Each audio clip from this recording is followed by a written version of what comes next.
بسم اللہ الرحمن الرحیم۔ معزز سامعین، آج کی اس ویڈیو میں ہم آپ کو صدقہ فطر سے متعلق کیے جانے والے مختلف سوالات کے جوابات دیں گے کہ صدقہ فطر کس پر واجب ہے،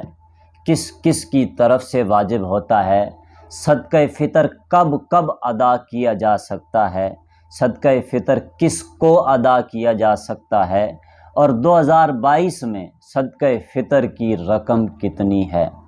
اس سے پہلے آپ سب سے گزارش ہے کہ اگر آپ ہمارے چینل پر نئے ہیں تو ہمارے چینل کو ضرور سبسکرائب کریں۔ تو سب سے پہلے معزز سامعین، صدقہ فطر کس پر، کب اور کس کس کی طرف سے واجب ہوتا ہے؟ تو معزز سامعین، صدقہ فطر ہر آزاد عاقل مسلمان مرد و عورت جو کہ صاحب نصاب ہو اس پر واجب ہوتا ہے،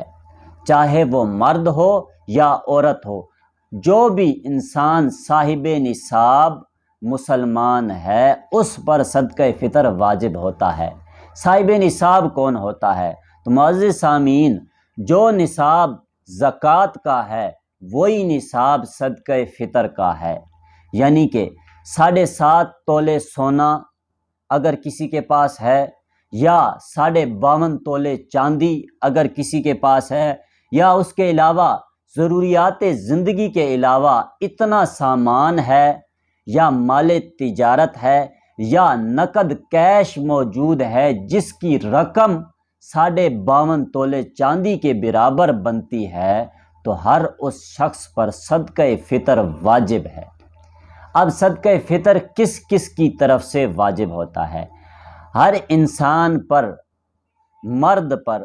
جو صاحب نصاب ہے اس پر اس کی طرف سے، اور اس کی نابالغ اولاد کی طرف سے صدقہ فطر واجب ہوتا ہے۔ بالغ اولاد، ماں باپ یا بیوی کی طرف سے صدقہ فطر دینا واجب نہیں۔ ہر انسان پر اس کو اپنی طرف سے اور نابالغ اولاد کی طرف سے اگر وہ صاحب نصاب ہے تو صدقہ فطر دینا واجب ہے۔ ہاں، اگر وہ بالغ اولاد، بیوی یا ماں باپ کا صدقہ فطر بھی ادا کرے گا تو اس کا صدقہ فطر ادا ہو جائے گا۔ لیکن اگر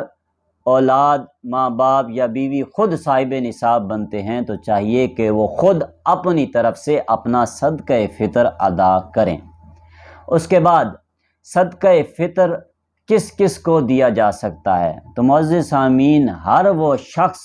جس کو زکوٰۃ دی جا سکتی ہے اس کو صدقہ فطر بھی دیا جا سکتا ہے، لیکن علماء فرماتے ہیں بہتر یہی ہے کہ اپنے رشتہ داروں میں مستحق افراد کو دیا جائے۔ لیکن رشتہ داروں میں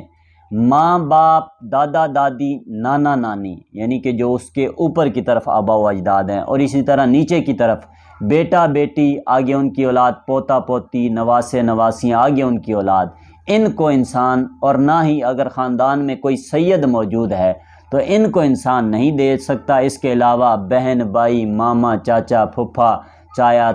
چاچا، تایا، جس کو بھی انسان چاہے اگر وہ مستحق ہے تو اس کو صدقہ فطر دیا جا سکتا ہے۔ اس کے علاوہ صدقہ فطر کس وقت دیا جا سکتا ہے، کس وقت دینا چاہیے؟ تو معزز سامعین، علماء فرماتے ہیں کہ صدقہ فطر عید الفطر کے دن طلوع آفتاب سے لے کر عید الفطر کی نماز کے درمیان دینا سب سے زیادہ بہتر اور افضل ہے،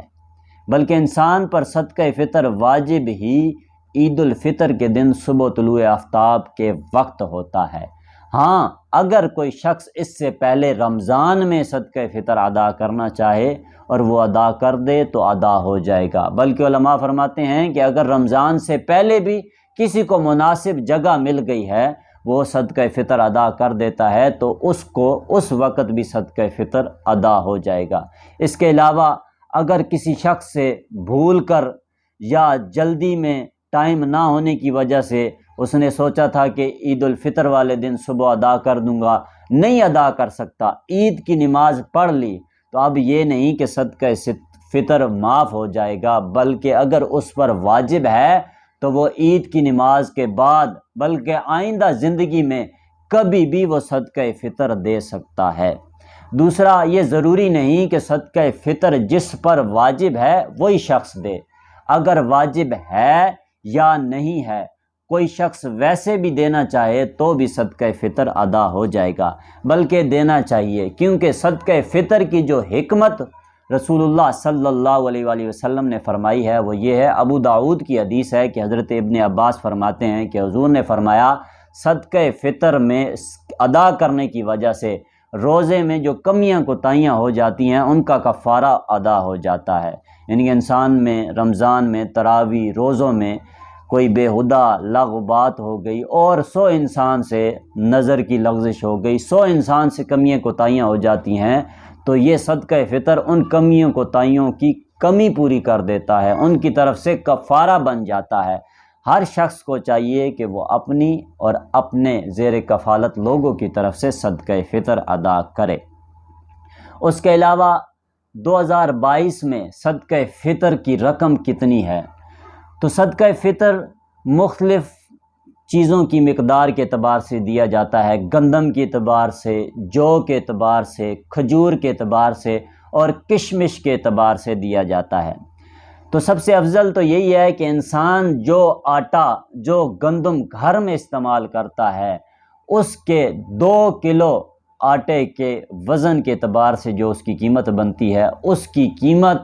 وہ بنا لے اور ایک شخص کی طرف سے وہ قیمت جتنے شخص بنتے ہیں ان کے ساتھ ضرب دے کے وہ قیمت ادا کرے۔ اس کے علاوہ ایک محتاط اندازہ لگا کر ملک پاکستان میں ایک رقم ہر سال مفتیان کرام علماء کرام کی طرف سے ایک چارٹ بنا کر دیا جاتا ہے، وہ ایک محتاط اندازہ ہوتا ہے، وہ کوئی شرعی طریقہ نہیں۔ شرعی طریقہ تو یہی ہے کہ جو انسان گھر میں، بعض لوگ ہلکا آٹا استعمال کرتے ہیں، ہلکی گندم استعمال کرتے ہیں کم کی قیمت والے، اور کچھ اچھے لوگ اچھی قسم کا اچھی کمپنی کا آٹا استعمال کرتے ہیں، اس کی قیمت کچھ زیادہ ہوتی ہے۔ تو شرعی طریقہ تو یہی ہے کہ جو انسان گھر میں گندم یا آٹا استعمال کرتا ہے اس کے 2 کلو کی قیمت ایک شخص کا صدقہ فطر بنتی ہے، لیکن جو قیمت یا اندازہ ایک محتاط اندازے کے مطابق علماء یا مفتیان کرام کی طرف سے دیا جاتا ہے، اگر وہ بھی شخص ادا کرے گا تو اس کی طرف سے ادا ہو جائے گا۔ تو 2022 میں مفتی منیب الرحمن کی طرف سے بھی اور جو دعوت اسلامی کی طرف سے بھی ایک رقم دی گئی ہے وہ یہ ہے کہ اگر کوئی شخص گندم کے اعتبار سے صدقہ فطر دینا چاہے تو وہ ایک شخص کی طرف سے 170 روپے دے گا، اور اسی طرح اگر کوئی جو کی طرف سے دینا چاہے جو کے مقدار کے اعتبار سے تو وہ 560 روپے ایک شخص کی طرف سے دے گا، اور اگر کوئی کھجور کے اندازے کے مطابق دینا چاہے تو وہ 1600 روپے ایک شخص کے مطابق ایک شخص کا صدقہ فطر دے گا، اور اگر کوئی کشمش کے اعتبار سے دینا چاہے تو وہ 2800 روپے ایک شخص کی طرف سے صدقہ فطر دے گا۔ معزز سامعین، صدقہ فطر کے متعلق اگر کسی کا کوئی اور سوال ہے تو وہ نیچے ڈسکرپشن میں موجود واٹس ایپ نمبر پر رابطہ کر سکتے ہیں۔ مزید ایسی ہی معلوماتی اور دینی ویڈیوز کے لیے ہمارا چینل وے ٹو جنہ ضرور سبسکرائب کریں۔ السلام علیکم ورحمۃ اللہ وبرکاتہ۔